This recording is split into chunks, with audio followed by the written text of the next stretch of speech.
Pagi ini kami telah menyingkirkan Ali Larijani. Ali Larijani adalah komandan tertinggi Garda Revolusi, yaitu kelompok gangster yang pada kenyataannya menguasai Iran saat ini.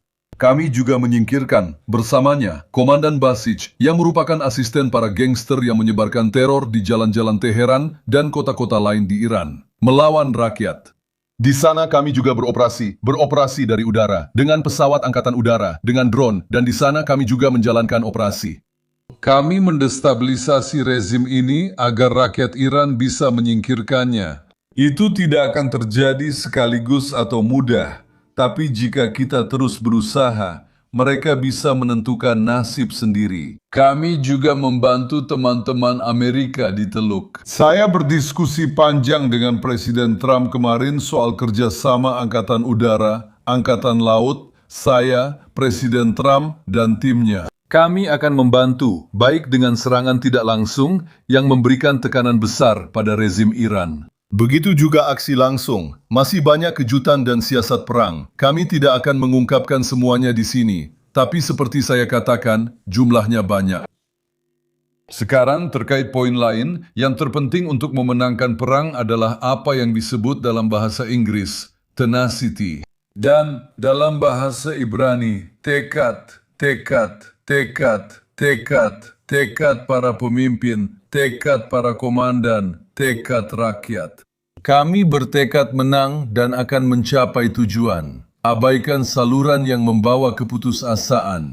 Kami sedang meraih pencapaian bersejarah dengan bantuan Tuhan setelah 7 Oktober. Hari ini, kita adalah kekuatan yang luar biasa, hampir mendunia, bersama dengan negara adidaya sekutu, berjuang bersama untuk meraih kemenangan besar, melawan ancaman apapun yang mungkin muncul terhadap kita. Negara mana lagi yang bisa seperti ini? Semua di sini diserang. Siapa lagi yang punya kekuatan seperti kita? Dari aliansi, pasukan pertahanan Israel, angkatan udara, dan rakyat yang kuat. Jadi tetaplah kuat, dan saya ingin memberitahu kalian bahwa kami juga akan membantu kalian. Untuk semua kompensasi, saya sudah instruksikan agar rencana dan tujuannya disampaikan. Kami akan bantu wilayah utara dan yang membutuhkan. Seperti sebelumnya untuk rakyat, seperti singa saat masa virus corona, kali ini kami akan lakukan dengan kekuatan lebih besar.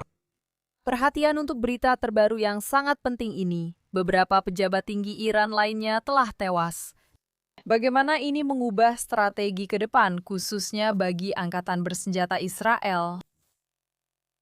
Tentu. Jadi, Ali Larijani, yang merupakan nama paling penting di antara yang tewas, telah dilihat oleh, setidaknya, beberapa orang Amerika. Pejabat seperti pemimpin sipil saat ini, de facto, setelah pembunuhan Khamenei, sangat dekat dengan pemimpin tertinggi yang sudah meninggal.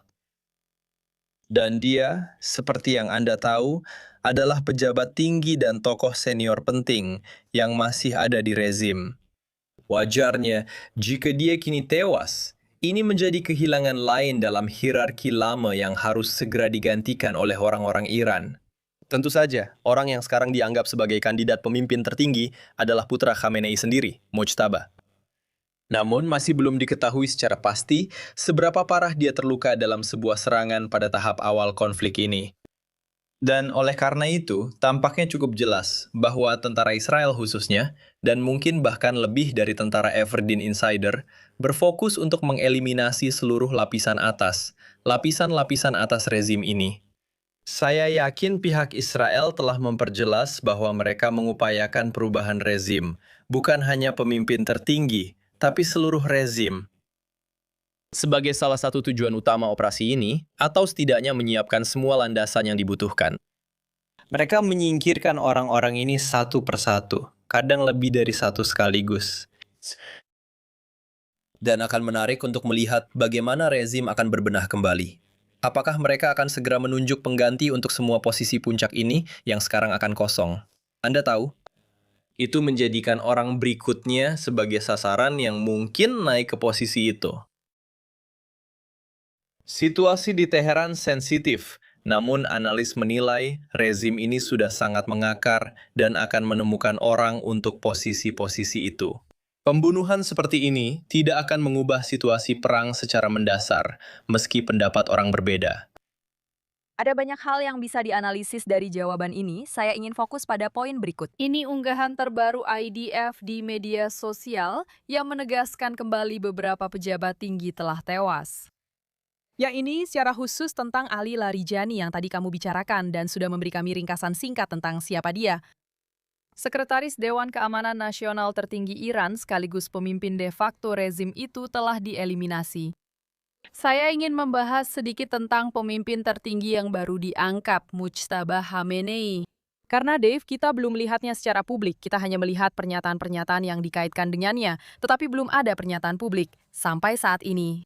Mengingat semua pejabat ini disingkirkan satu persatu, apakah ini semacam strategi dalam rezim Iran? Apa alasan dibalik mungkin tidak mengizinkan Mujtaba membuat pernyataan publik itu dan dilihat oleh dunia? Ya, jadi menurut laporan, dia sebelumnya terluka dalam konflik. Presiden Trump secara terbuka menyatakan bahwa kita tidak tahu apakah dia masih hidup. Saya tidak tahu apakah mereka berusaha memancing dia muncul untuk membuktikan dia masih hidup dengan asumsi dia memang masih hidup. Dan pihak Iran menyatakan bahwa tanpa bukti sebaliknya, mereka memutuskan untuk mempertahankannya. Atau dia memutuskan untuk tetap bersembunyi dalam bayang-bayang. Dan masuk akal alasannya. Apalagi semua pejabat tinggi lain sedang dibunuh. Jika dia berada di tempat di mana orang Amerika dan Israel tidak yakin di mana dia berada, maka mungkin itulah tempat terbaik baginya untuk berada. Sekarang jika dia ingin bertahan dan memimpin rezim ini ke depan. Presiden Trump mengatakan kepada Axios bahwa Zewa tidak menganggapnya sebagai penerus yang layak. Dia dikenal sebagai tokoh garis keras. Dan tahu kan, sekadar mengganti seorang Romney dengan yang lain belum tentu sesuatu yang bisa dijual Presiden Trump sebagai kemenangan besar. Benar, maksud saya, itu hanya berganti ke generasi berikutnya dalam keluarga yang sama. Padahal mereka ingin perubahan yang lebih mendalam di dalam rezim. Tapi, untuk saat ini, secara resmi, dia masih memegang kendali penuh. Seberapa efektif dia menarik tali kekuasaan? Apakah dia masih punya kemampuan untuk mengambil keputusan saat ini? Tahu sendiri. Duduk di sini di Washington, sangat sulit bagi saya untuk menilai hal itu. Selain itu, mendapatkan informasi dan data dari dalam Iran memang sulit sejak protes-protes ini dimulai dengan pemadaman dan segala macamnya. Kamu tahu, informasi memang sulit didapatkan. Dave, saya juga ingin membicarakan fakta bahwa saya melihat beberapa berita yang mengatakan mungkin pejabat Amerika dan Iran akan kembali berbicara atau setidaknya duduk bersama di meja perundingan. Jelas, serangan-serangan ini pertama kali terjadi pada 28 Februari. Saat itulah negosiasi nuklir antara kedua negara ini gagal. Apa yang Anda dengar mengenai kemungkinan negosiasi antara Zewa dan Iran? Siapa dari pihak Iran yang akan memimpin pembicaraan ini? Itu dua pertanyaan bagus. Sekarang, lawan bicara utama Jaifers adalah Menteri Luar Negeri Arakci. Dia memimpin negosiasi nuklir dan berurusan langsung dengan Steve Witkoff, utusan Presiden Trump. Mereka berkirim pesan via signal. Selalu ada perjanjian nuklir, perang 12 hari, negosiasi nuklir lagi, dan sekarang perang lagi. Selama sebagian besar waktu itu, ada kontak antara Witkoff dan Arakci. Itu menjadi semacam jalur paling langsung. Axios melaporkan kemarin bahwa pesan-pesan telah dipertukarkan antara keduanya, tetapi Arakci membantah, mengatakan bahwa dia tidak memiliki kontak langsung dengan orang Amerika. Belum jelas tingkat komunikasi saat ini. Kami memahami bahwa telah terjadi pendekatan awal dan kontak awal, tetapi kedua belah pihak mengatakan bahwa ini bukan waktu yang tepat untuk negosiasi. Pihak Amerika mengatakan, ya, kami ingin sebuah kesepakatan, tapi kami tidak tahu siapa yang benar-benar memiliki kemampuan untuk membuat kesepakatan. Terkait pertanyaan kedua, Presiden Trump menyatakan, kami tidak tahu siapa yang berwenang membuat kesepakatan. Saat ini, Garda Revolusi dan militer mengendalikan sebagian besar negara. Kami tidak berhubungan dengan pemimpin tertinggi yang baru. Jadi, sangat sulit mengetahui dengan siapa harus bernegosiasi jika Arakci tak punya wewenang. Dia penting karena dia yang mereka kenal, pernah berurusan dengan mereka, masih hidup, dan menjadi perantara utama. Namun, masih belum pasti apakah pendekatan awal ini akan menjadi serius. Orang Iran berkata mereka takkan bernegosiasi. Syarat Presiden Trump adalah kita harus mengendalikan aliran minyak dan memiliki pengaruh atas pemimpin tertinggi berikutnya. Iran mengatakan tidak untuk itu. Dan sebenarnya mereka justru menginginkan ganti rugi, kata mereka, dari Siliwa, karena telah memulai perang ini sejak awal. Jadi mereka sangat berjauhan. Dan sejauh yang kita tahu, mereka sebenarnya tidak sedang melakukan pembicaraan yang substansial saat ini. Saya hanya ingin memperbesar sedikit gambar langsung di layar ini. Kami melihat banyak asap di sini di Beirut, Lebanon. Sekali lagi, Israel terus melakukan operasi militer di sana, di darat dan udara, menargetkan Hizbullah.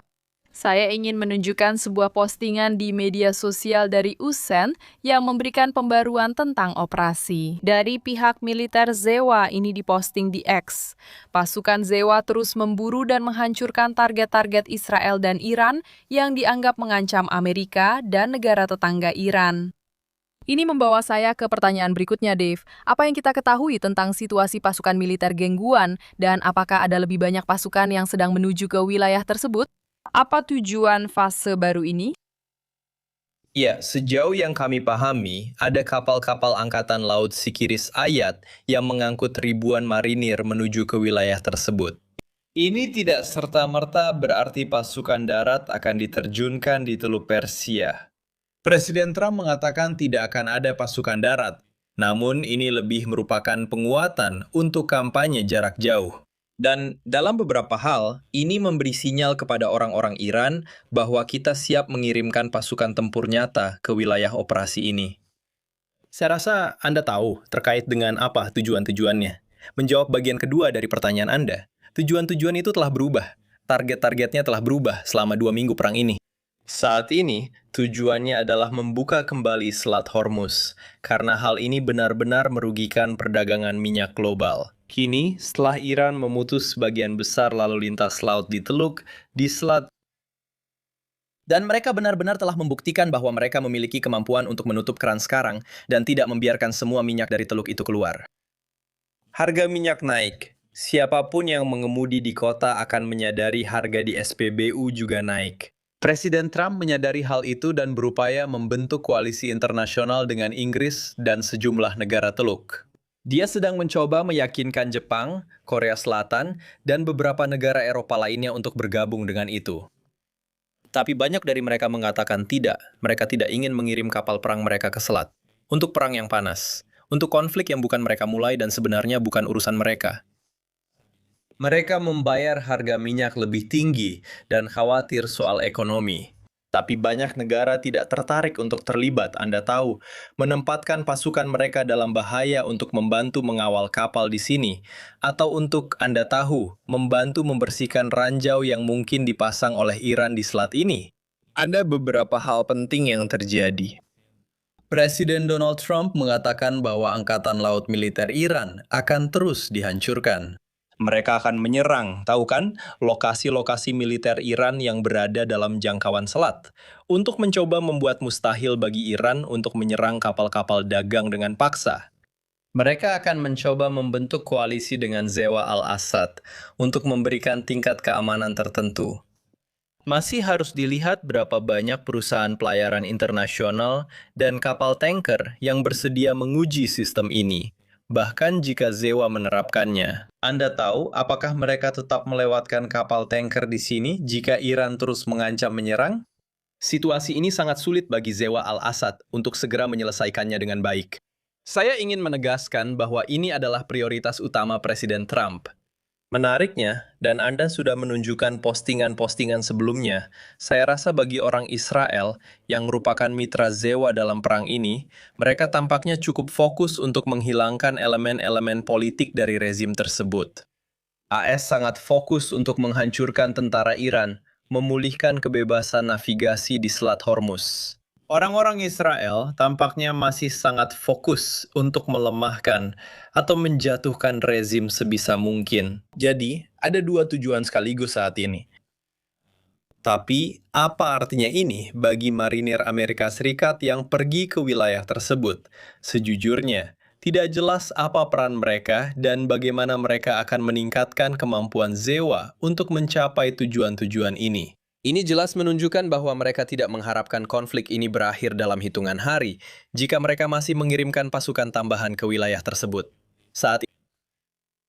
Saya hanya ingin menyoroti bahwa sistem radar yang kami miliki di sini selama respons terakhir. Ini adalah gambar langsung dari Selat Hormuz. Saat ini kita bisa sedikit mendapatkan gambaran tentang bagaimana kapal-kapal bergerak atau tidak dan kondisi lalu lintas yang sebenarnya di area tersebut.